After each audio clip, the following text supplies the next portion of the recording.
Shalom bien-aimés, j'espère que tout se passe bien pour vous. Dans la continuité de notre thème, la libéralité selon Dieu, aujourd'hui découvrons ensemble l'histoire d'Abel. Ce jeune fermier qui a su reconnaître la présence et la volonté de Dieu dans son travail. Bonne écoute. Shalom bien-aimé. Je m'appelle Abel, le fils d'Adam et Ève. Depuis mon enfance, j'ai choisi de devenir berger. J'aime prendre soin des brebis, les guider, les nourrir et veiller sur elles.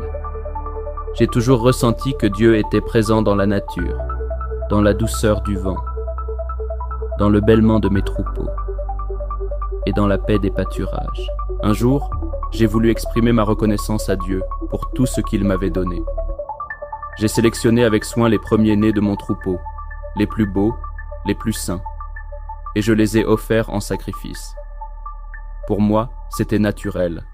Offrir à Dieu le meilleur, car il mérite ce qu'il y a de plus précieux. Mon offrande était un acte d'amour, de respect et de foi. Je voulais que Dieu voie la sincérité de mon cœur. Dieu a regardé mon offrande avec faveur. J'ai ressenti sa présence, sa joie et sa bénédiction sur ma vie. Cela m'a rempli d'une paix profonde et d'une grande assurance. Je savais que Dieu était au centre de ma vie, et cela me donnait la force de continuer à marcher dans ses voies. Mais mon frère Caïn, lui, n'a pas réagi de la même manière. Il a été envahi par la jalousie et la colère, parce que Dieu n'a pas accueilli son offrande comme la mienne. Il s'est laissé dominer par ses sentiments négatifs, au point de commettre l'irréparable. Il m'a tué. Pourtant, jamais je n'ai cherché à le rabaisser ni à me comparer à lui. J'ai simplement voulu honorer Dieu de tout mon cœur. Bien-aimé, Abel a choisi de placer Dieu au centre de sa vie en lui offrant le meilleur de lui-même, et cela a attiré la faveur divine.